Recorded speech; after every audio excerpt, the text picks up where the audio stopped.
Assalamualaikum warahmatullahi wabarakatuh. Shalom, Om Swastiastu, Namo Buddhaya, Salam Kebajikan. Perkenalkan, nama saya Gracia Natania Kusuma Dewi dari kelas A2 TLC dengan NIM 24.05.52.3008.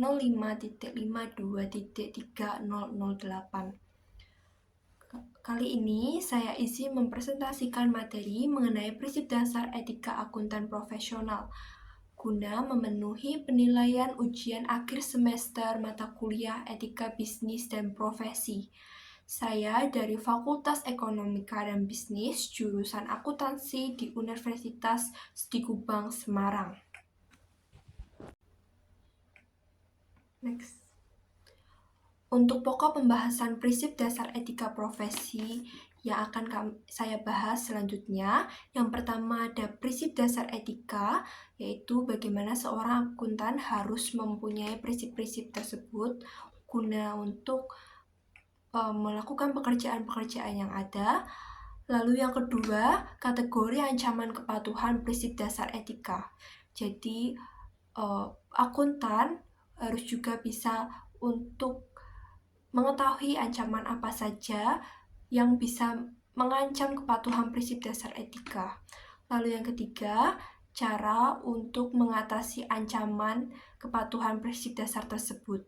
Akuntan selain untuk bisa mengetahui juga harus bisa mengatasi bagaimana caranya, seperti itu. Next. Sebagai salah satu profesi yang sangat penting dalam dunia ekonomi, seorang akuntan wajib hukumnya memahami kode etik akuntansi untuk menjaga mutu dan kepercayaan para pengguna jasa. Kode etik profesi akuntan terdapat pada prinsip etika profesi akuntansi yang mengatur kaidah serta norma dalam lingkup profesional.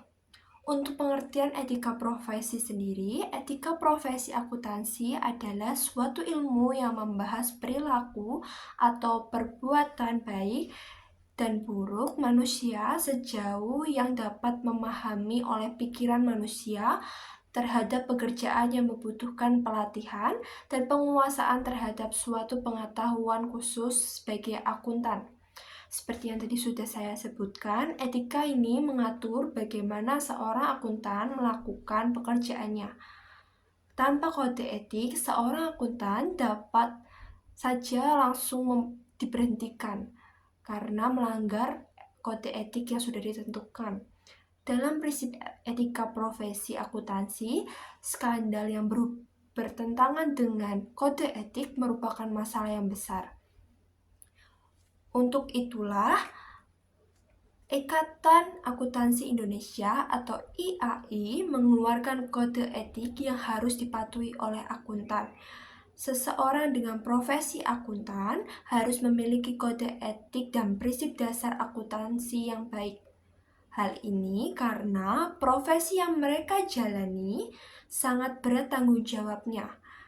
Hasil pekerjaannya dibutuhkan oleh para pihak pemakai informasi akuntansi dan kepentingan publik lain untuk membuat keputusan dalam bisnis. Untuk fungsi etika profesi akuntansi sendiri, di sini saya menyebutkan ada 4. Yang pertama, memberikan laporan dan menyajikan data yang benar tentang perusahaan. Seorang akuntan diharuskan menaati etika profesi akuntansi yang ada dengan memberikan laporan dan menyajikan data yang benar tentang perusahaan yang sedang dikerjakannya. Lalu yang kedua, membantu penegakan hukum dan mencegah adanya kecurangan akuntansi. Seorang akuntan harus membantu untuk menegakkan hukum dan mencegah adanya kecurangan akuntansi. Seorang akuntan harus jujur dalam membuat laporan-laporan yang dibutuhkan. Lalu yang ketiga, mengajarkan tentang tanggung jawab dan kewajiban moral kepada akuntan dan auditor. Jadi etika ini juga mengajarkan tentang tanggung jawab dan kewajiban moral yang harus dikerjakan oleh seorang akuntan dan auditor. Lalu yang keempat, mengenali masalah akuntansi yang berkaitan dengan etika. Nanti akan kita bahas mengenai ancaman-ancaman apa saja yang bisa ada di dalam profesi akuntan. Seperti itu. Etika profesi memiliki prinsip dasar yang menjadi landasan dalam mengerjakan pekerjaannya. Berikut 5 hal yang merupakan prinsip dasar etika profesi. Next. Yang pertama ada integritas. Di dalam sebuah profesi akuntan, prinsip etika dasar yang pertama adalah integritas.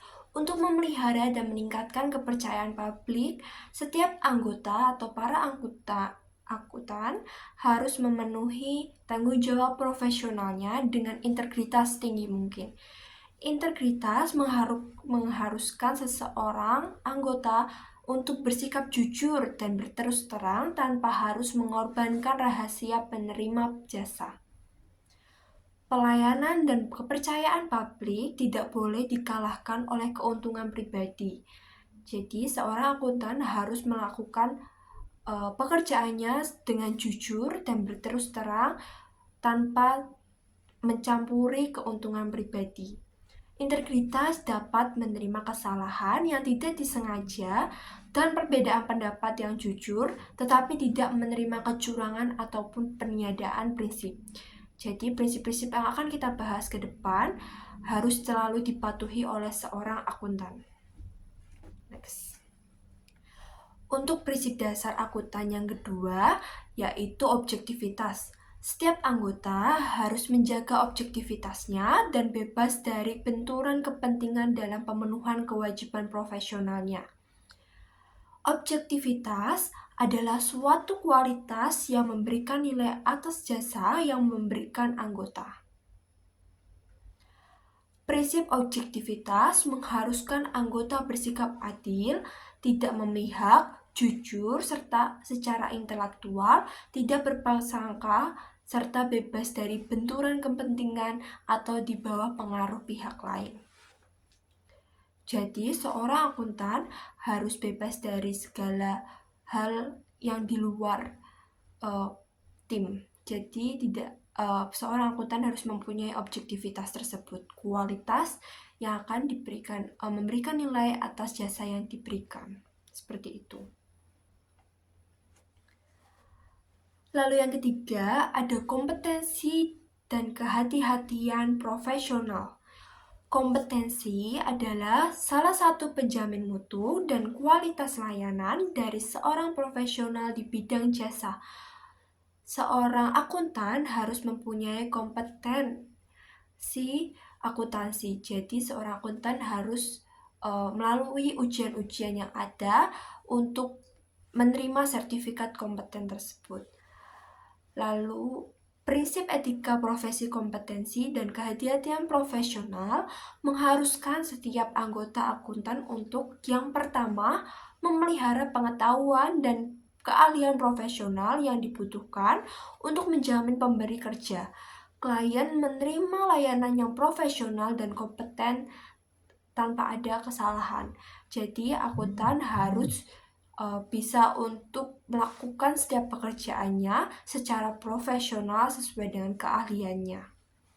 Lalu yang kedua, bertindak tekun dan cermat sesuai teknis dan profesional yang berlaku ketika memberikan jasa profesional. Seorang akuntan diharuskan juga untuk terus bertekun dan cermat agar tidak terjadi kesalahan. Lalu yang keempat, ada kerahasiaan. Salah satu prinsip dasar etika profesi adalah kerahasiaan. Suatu pedoman berperilaku dan bertindak bagi para akuntan dalam menjalankan tanggung jawab profesi untuk memberikan informasi kepada pihak yang beragam kepentingan disebut kode etik kerahasiaan akuntan. Jadi, kerahasiaan ini salah satu prinsip dasar suatu pedoman berperilaku dan bertindak bagi para akuntan dalam menjalankan tanggung jawab profesi yang ada. Itu untuk memberikan informasi kepada pihak yang berkepentingan. Mengingat akuntan adalah profesi yang berhubungan langsung dengan data keuangan maupun akuntansi, maka sudah sepatutnya harus mampu memegang prinsip etika kerahasiaan. Seorang akuntan harus menjaga setiap laporan-laporan yang ada dan tidak memberikan secara cuma-cuma ke orang-orang yang memintanya tanpa ada surat tugas ataupun tanpa hukum yang melindunginya. Next. Masih di prinsip dasar etika mengenai kerahasiaan, prinsip etika profesi kerahasiaan mengharuskan setiap akuntan untuk tidak melakukan hal sebagai berikut. Yang pertama, mengungkapkan informasi rahasia dan memperolehnya dari hubungan profesional dan hubungan bisnis pada pihak di luar kantor akuntan atau organisasi tempat akuntan bekerja tanpa memberikan kewenangan yang memadai dan spesifik, terkecuali jika mempunyai hak dan kewajiban secara hukum dan ataupun profesional untuk mengungkapkan kerahasiaan tersebut. Jadi, seperti yang sudah saya bilang, akuntan tidak diperbolehkan untuk mengungkapkan informasi mengenai data yang ada kepada orang-orang yang tidak memiliki hak maupun kewajiban secara hukum ataupun profesional. Lalu yang kedua, seorang akuntan juga tidak diperbolehkan menggunakan informasi rahasia untuk keuntungan pribadi atau pihak ketiga. Informasi yang memperolehnya baik melalui hubungan profesional maupun hubungan bisnis. Setelah akuntan menerima informasi tersebut, akuntan tidak diperbolehkan menggunakan informasi tersebut untuk keuntungan pribadi. Seperti itu. Next. Yang kelima, perilaku profesional. Salah satu prinsip dasar etika profesi adalah perilaku yang profesional. Setiap anggota harus berperilaku konsisten dengan reputasi profesi yang baik dan menjauhi tindakan yang dapat mendiskreditkan profesi. Kewajiban untuk menjauhi tingkah laku yang dapat mendiskreditkan profesi harus memenuhi sebagai perwujudan tanggung jawabnya kepada penerima jasa, pihak ketiga, anggota yang lain, staf, pemberi kerja, dan masyarakat umum. Jadi seorang akuntan juga dituntut untuk menjadi seseorang yang berperilaku profesional di dalam mengerjakan semua tugas-tugasnya. Dalam upaya memasarkan dan mempromosikan diri dan pekerjaan, seorang akuntan profesional sangat tidak dianjurkan untuk mencemarkan nama baik profesi. Sesuai dengan prinsip etika profesi akuntansi, akuntan wajib mempunyai sikap yang jujur dan dapat dipercaya sebagai salah satu bagian dari etika dalam profesi akuntansi. Seperti itu. Nah, dengan memahami prinsip-prinsip dasar kode etik yang sudah saya bahas tadi, maka akuntan seharusnya dapat bekerja dengan maksimal sesuai dengan prinsip-prinsip yang sudah dipelajari. Setelah itu, saya akan membahas mengenai ancaman terhadap kepatuhan pada prinsip dasar etika. Saya bagi menjadi 5 kategori, yaitu sebagai berikut. Yang pertama, ancaman kepentingan pribadi. Salah satu ancaman yang dapat dirasakan oleh seorang akuntan adalah ancaman kepentingan pribadi. Ancaman kepentingan pribadi itu yaitu mempunyai pengertian ancaman berupa kepentingan keuangan maupun kepentingan lain yang akan mempengaruhi pertimbangan atau perilaku akuntan secara tidak tepat. Jadi ancaman-ancaman yang akan keluar dan mempengaruhi setiap laporan-laporan yang dikerjakan akuntan. Contoh ancaman kepentingan pribadi.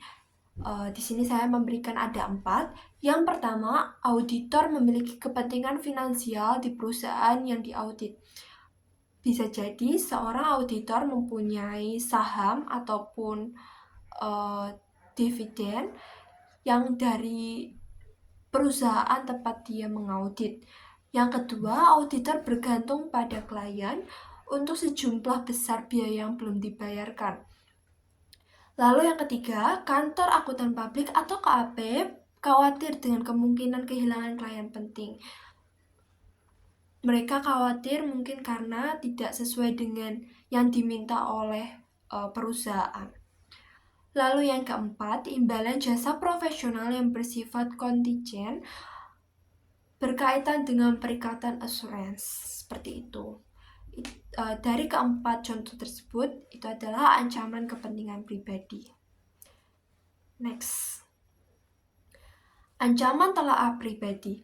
Ancaman telaah pribadi yaitu ancaman ketika akuntan tidak dapat secara tepat melakukan evaluasi atas pertimbangan yang telah dibuatnya, atau aktivitas yang dilakukan oleh akuntan atau individu dalam kantor atau organisasi tempatnya bekerja yang diandalkan oleh akuntan ketika membuat suatu pertimbangan sebagai bagian dari pelaksanaan aktivitas yang diberikan.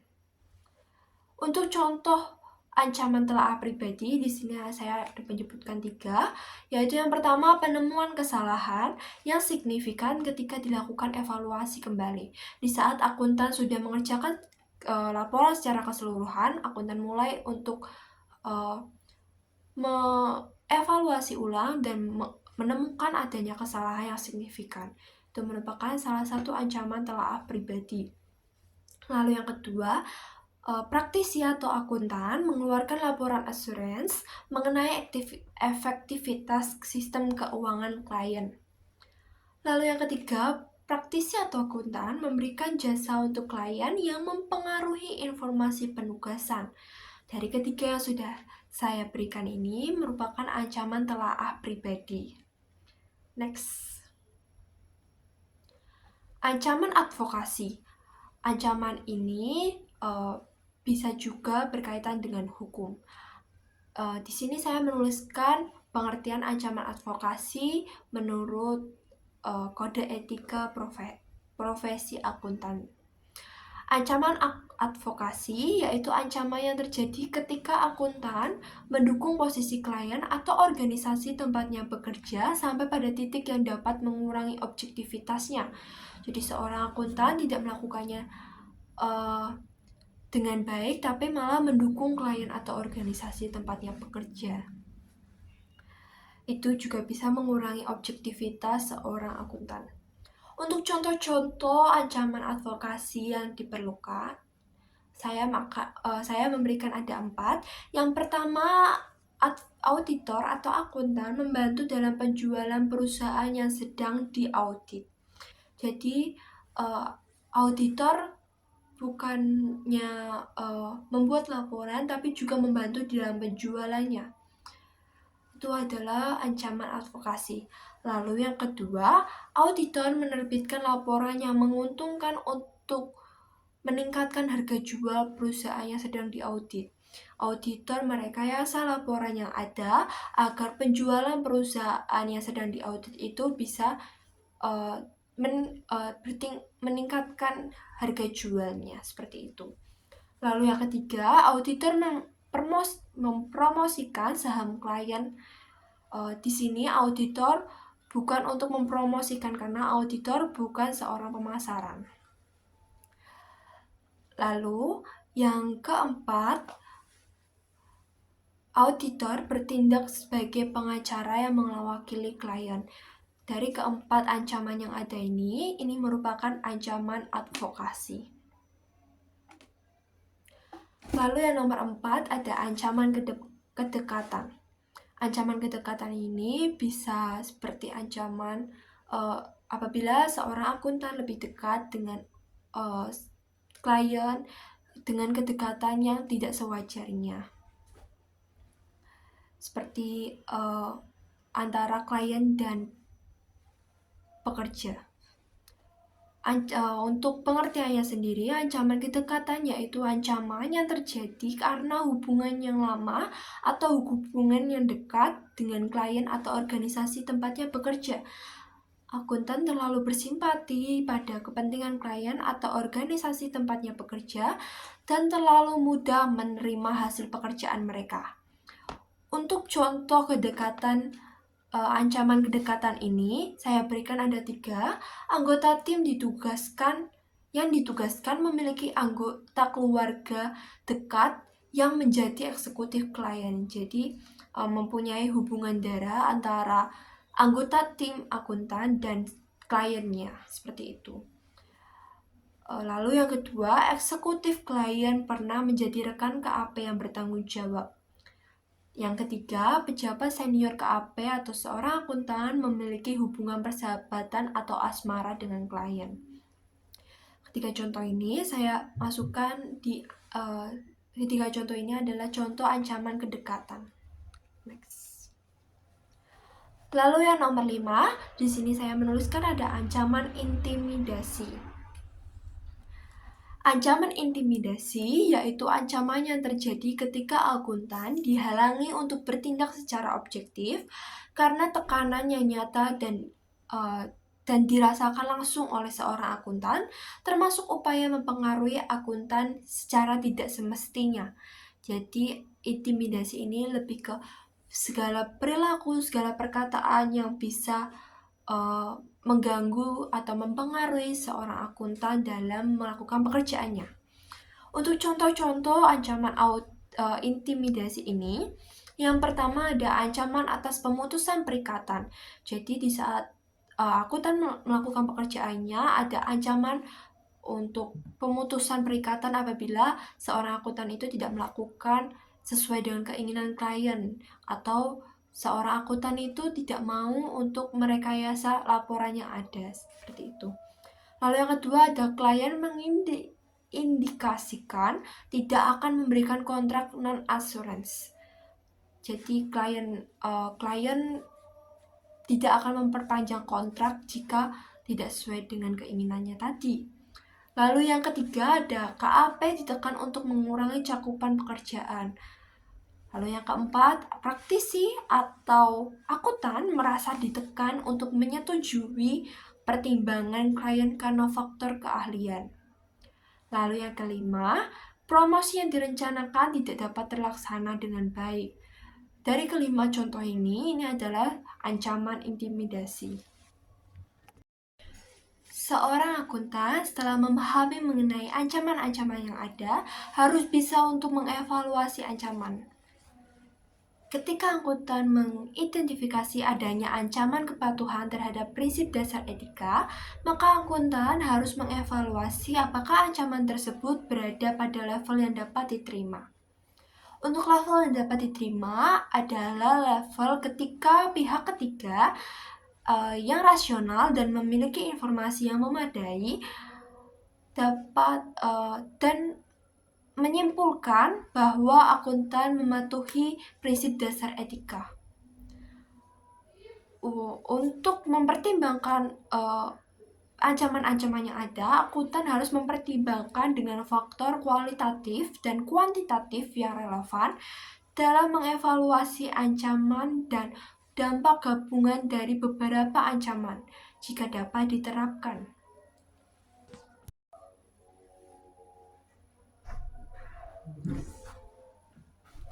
Setelah memahami beberapa ancaman yang ada dan bagaimana cara mengevaluasinya, sekarang saya akan membahas mengenai pencegahan ancaman. Jadi pencegahan ancaman ini saya bagi menjadi dua kategori. Yang pertama adalah pencegahan dapat diciptakan oleh profesi, undang-undang, atau pemerintah. Setiap praktisi atau akuntan harus menggunakan pertimbangan secara seksama untuk menentukan cara terbaik dalam menghadapi ancaman yang telah diidentifikasi.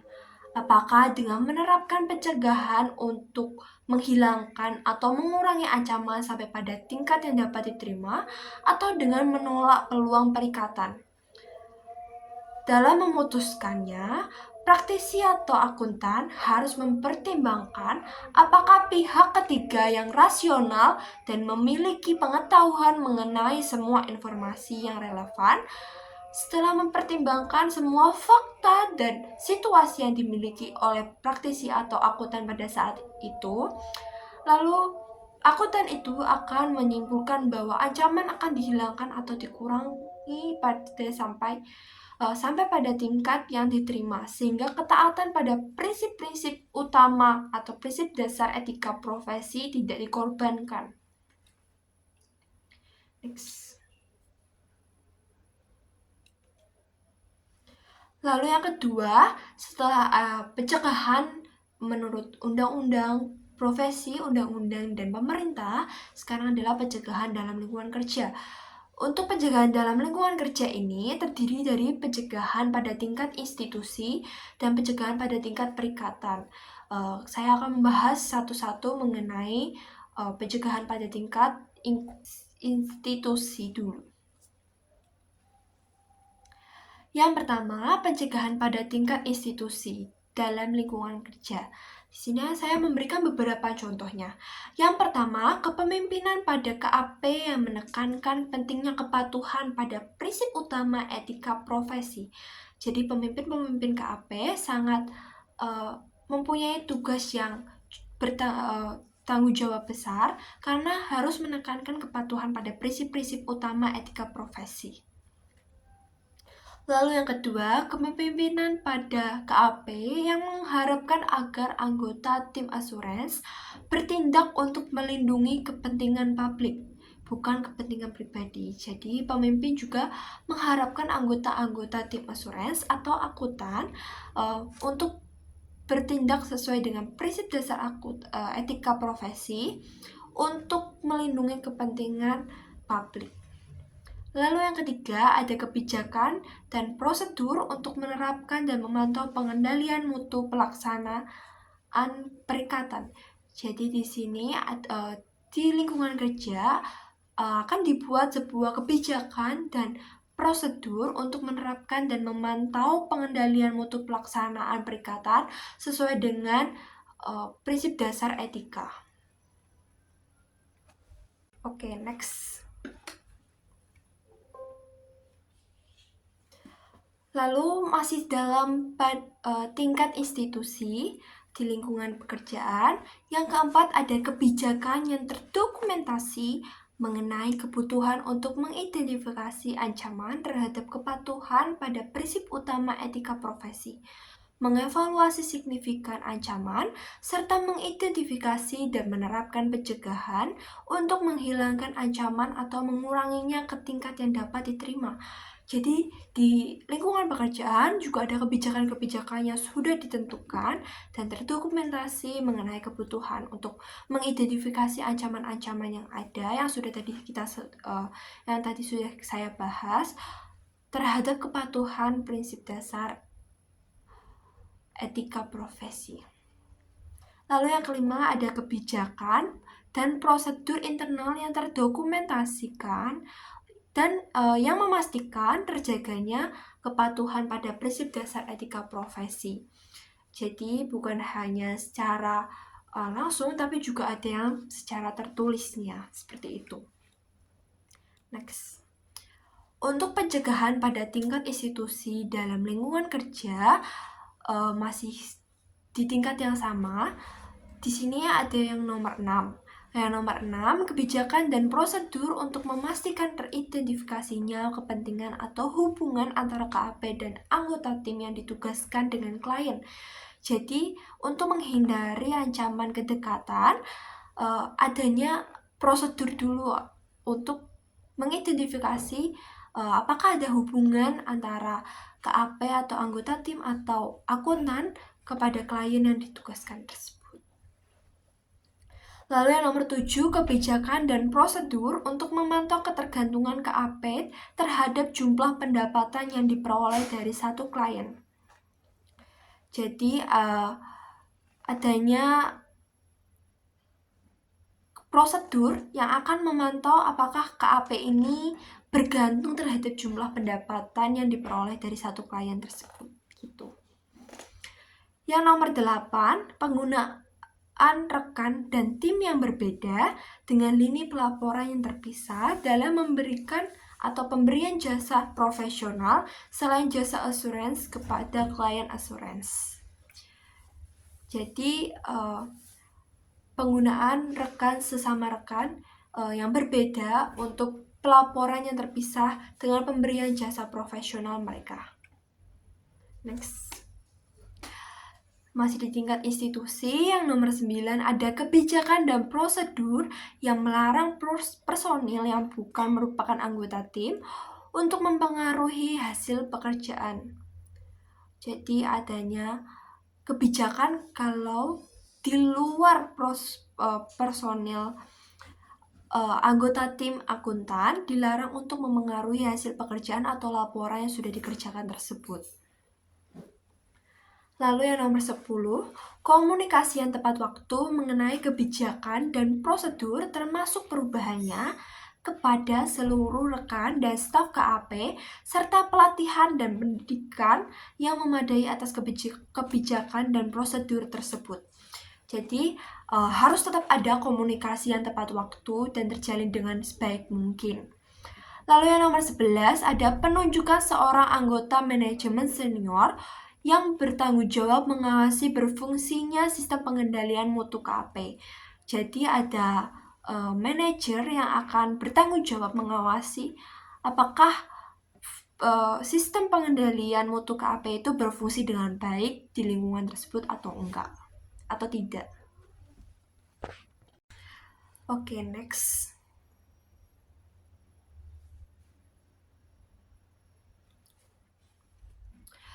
Masih di tingkat institusi, yang nomor 12 ada pemberitahuan kepada seluruh rekan dan staf KAP mengenai klien-klien asuransi dan entitas-entitas yang berkaitan dengannya untuk menjaga independensi terhadap klien asuransi dan entitas terkait tersebut. Jadi, adanya pengenalan terlebih dahulu kepada seluruh rekan dan staf KAP mengenai klien-klien asuransi yang akan dikerjakan oleh akuntan-akuntan yang ada di KAP tersebut. Lalu yang nomor 13, mekanisme pendisiplinan yang mendorong kepatuhan kepada kebijakan dan prosedur yang telah diterapkan. Jadi tetap selain membuat dan melakukannya, juga ada pendisiplinan kembali untuk mendorong kepatuhan kepada kebijakan-kebijakan dan prosedur yang sudah ditentukan tersebut. Yang nomor 14 ada kebijakan dan prosedur yang mendorong dan memotivasi staf untuk berkomunikasi dengan pejabat senior KAP mengenai setiap isu yang terkait dengan kepatuhan pada prinsip utama etika profesi yang menjadi kekhawatirannya. Jadi, setiap adanya isu-isu atau masalah-masalah yang timbul di dalam pengerjaannya, seorang pejabat senior KAP akan terus memotivasi staf untuk bisa berkomunikasi dan dengan baik dengan klien dan tidak ada miskomunikasi untuk menghindari hal-hal yang tidak diinginkan. Okay, next. Sekarang saya akan membahas mengenai pencegahan pada tingkat perikatan dalam lingkungan kerja mencakup antara lain. Yang pertama, melibatkan praktisi lain yang tidak terlibat dalam layanan selain asuransi untuk menelaah hasil pekerjaan yang telah dilakukan atau untuk memberikan saran yang diperlukan. Jadi seorang akuntan bisa juga melibatkan praktisi lain atau akuntan lain yang sebelumnya tidak terlibat dalam layanan untuk menelaah hasil pekerjaan yang telah dilakukan atau untuk memberi saran dan masukan untuk laporan-laporan yang ada. Lalu yang nomor 2, melakukan konsultasi dengan pihak ketiga yang independen seperti komisaris independen, organisasi profesi, atau praktisi atau akuntan yang lainnya. Jadi, seorang akuntan juga dapat mencegah ancaman-ancaman yang ada dengan melakukan konsultasi kepada pihak ketiga. Next. Yang nomor 3, mendiskusikan isu-isu ketika profesi dengan etika profesi dengan pejabat klien yang bertanggung jawab atas tata kelola perusahaan mengenai sifat dan besaran imbalan jasa profesional yang dikenakan. Jadi tetap ada komunikasi yang terjalin untuk mendiskusikan isu-isu etika profesi tersebut. Lalu yang nomor 4, Untuk pencegahan pada tingkat perikatan ini adalah merotasi personil senior atau tim asuransi atau akuntan untuk menghindari kesalahan yang sama. Jadi tetap ada rotasi atau perputaran uh, di dalam sebuah perusahaan atau KAP untuk menghindari hal yang tidak diinginkan.